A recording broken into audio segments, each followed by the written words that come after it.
Bienvenue dans cette nouvelle édition du Non-Stop Info. Voici les titres de l'actualité. Et de 5 pour le président Idriss Déby Itno, le chef de l'État tchadien réélu pour un 5e mandat avec 61,6% des suffrages, sera investi ce lundi à N'Djamena. Au Gabon, la propreté est l'affaire de tous. La journée citoyenne instituée par le président Ali Bongo Ondimba est l'occasion de lutter efficacement contre l'insalubrité. Et puis, animal emblématique du continent africain, la girafe est en voie de disparition. En cause, le braconnage et la déforestation. Au Niger, une association a décidé de réagir. Mais avant de développer ces titres, quelques 111 000 électeurs santoméens étaient établis aux urnes ce dimanche pour le second tour de l'élection présidentielle. Ils devaient choisir entre Evaristo Carvalho et le président Manuel Pinto da Costa. Une élection sans grand suspense puisque le président sortant a annoncé son boycott, dénonçant des fraudes et réclamant l'annulation pure et simple du processus électoral. Les chefs d'État arrivent progressivement à quelques heures de la prestation de serment du président tchadien Idriss Déby Itno, réélu pour un 5e mandat. Les préparatifs vont bon train à N'Djamena, la ville hôte des festivités. Voyez ce reportage de notre correspondant Mahama Ramadan. La veille de l'investiture du président Idriss Déby Itno pour son 5e mandat, la capitale tchadienne est au rythme des festivités. Des groupes folkloriques des différentes régions du pays ont convergé vers N'Djamena, la capitale, pour assister à la prestation de serment du président réélu. Souhaiter la bienvenue à tous ces citoyens tchadiens qui sont surtout aux alentours de N'Djamena. N'Djamena rural, N'Djamena urbain, et Adjar Lamis et les Chari, qui ont décidé, comme un seul homme, de faire la surprise et de venir accueillir nos hôtes de marque. C'est une façon de démentir tous ceux qui ne croient pas encore ou qui rêvent à une utopie quelconque. Eh bien, la réalité est là. De son côté, la mairie de la ville de N'Djamena s'active pour l'embellissement des quartiers au profit des hôtes attendus. Les habitants des différentes régions du Tchad se sont en effet déplacés massivement vers la capitale. On compte plus de 120 000 personnes. Après avoir voté pour le candidat Idriss Déby, nous sommes venus assister à sa prestation de serment et lui souhaiter bonne chance.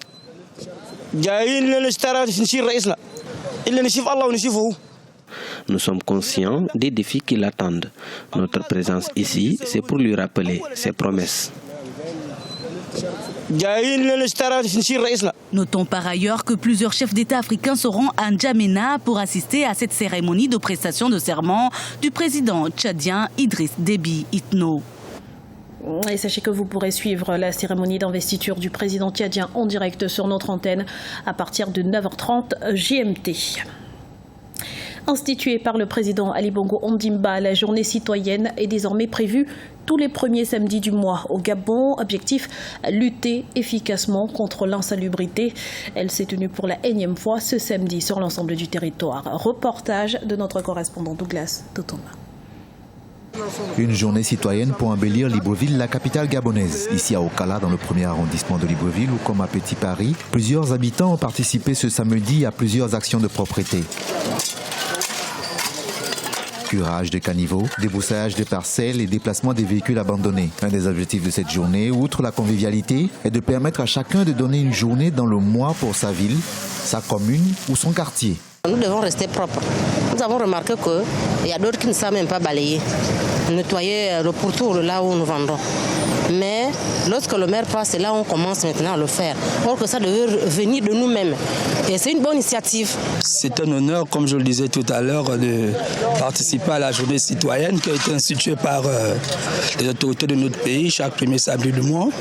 C'est également pour apporter notre pierre à l'édifice, au développement de notre pays.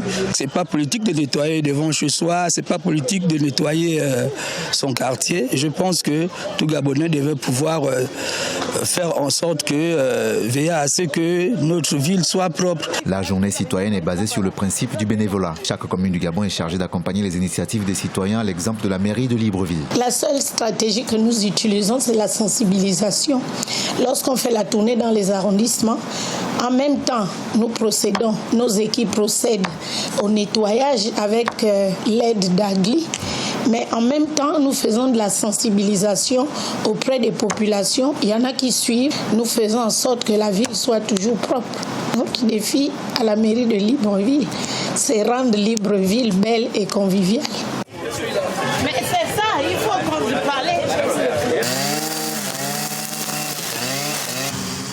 Instituée en Conseil des ministres au mois d'avril 2010, la journée citoyenne est devenue au Gabon une journée où la population se mobilise pour réhabiliter les services ou un espace vert avec une idée qu'il ne s'agit pas seulement de produire une amélioration des équipements, mais aussi de créer un lien social. Mais des années après son lancement, le mouvement semble aujourd'hui à bout de souffle et les populations ne s'approprient pas totalement le concept. De leur côté, les autorités gabonaises le rappellent, plus il y a de citoyens mobilisés, plus la palette d'actions sera importante pour le bien de tous. Les girafes du Niger sont les dernières d'Afrique de l'Ouest et les uniques spécimens de la sous-espèce Peralta, une espèce rare mais pourtant menacée par la disparition progressive de la brousse arborée dont elle consomme les feuilles. Reportage de notre correspondant Sado Alizé Mokhtar. Sur le plateau forestier de Kouré, à 60 km au sud-est de Niamey, la capitale du Niger, vit le dernier troupeau de girafes d'Afrique de l'Ouest. Autrefois répandues par milliers du Niger au Sénégal, elles ont été décimées non seulement par l'extension des zones cultivées, mais aussi par la chasse, le braconnage et la désertification. Leur habitat est soumis à une déforestation abusive en vue de l'approvisionnement en bois de la ville de Niamey et de ses alentours. En 1996, cette population a atteint son niveau le plus bas, un niveau jamais atteint avec seulement 50 individus restants. Grâce à l'appui de l'État nigérien a fourni beaucoup d'efforts pour la conservation de cette espèce-là, en collaboration avec les partenaires techniques et financiers, notamment l'Union européenne et le PNUD. Cette population aujourd'hui, donc en 2015, donc le dernier dénombrement que nous avons eu en 2015, fait ressortir donc une estimation d'à peu près 500 individus. Donc nous avons à peu près une croissance d'à peu près 10 à 12% par an de cette population de girafes.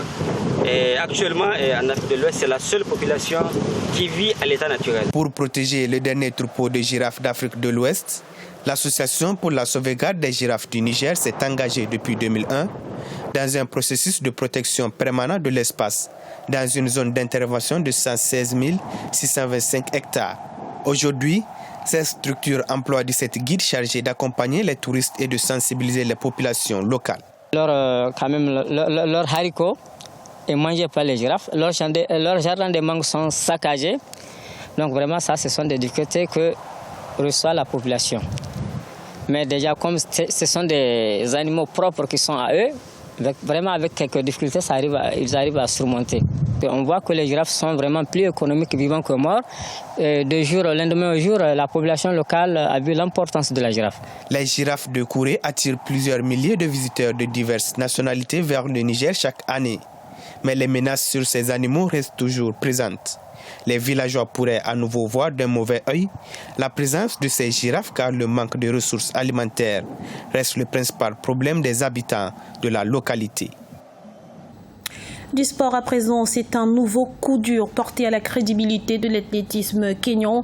Son responsable, Michael Rotich, est visé par une nouvelle enquête. Il est accusé d'avoir réclamé des pots de vin pour donner des informations avant des tests antidopage. Il a été filmé en caméra cachée, se vantant de pouvoir prévenir les athlètes de contrôle supposément inopinés. Le comité olympique kényan aurait demandé aux concernés de quitter Rio sur le champ. Rio Hassan Dam était très attendu, pourtant il a été sorti dès le premier tour. Le boxeur camerounais en manque de préparation spécifique pour disputer 3 rounds aux Jeux Olympiques a été pris de vitesse, contré sur ses initiatives par le Brésilien Michel Borges. Il s'est finalement incliné sur décision unanime de 27 à 30, mais aura eu le mérite d'avoir représenté le continent sur un ring olympique. Écoutons-le.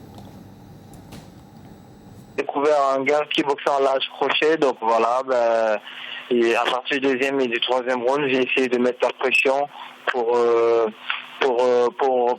regagner des points parce que j'étais perdant du premier round, donc je le savais. Et je suis quand même étonné du pointage, mais bon, après, vous savez, on peut pas juger parce que le pointage amateur et le pointage professionnel, c'est pas vraiment la même, c'est ce que je découvre. Et puis, je suis un peu déçu par rapport à ça, mais je suis pas déçu de mon travail. J'ai fait ce que j'avais à faire. Ce journal a été réalisé par l'ensemble de la rédaction. Merci pour votre fidélité. Dans un instant, une nouvelle édition de l'information sur Africa 24.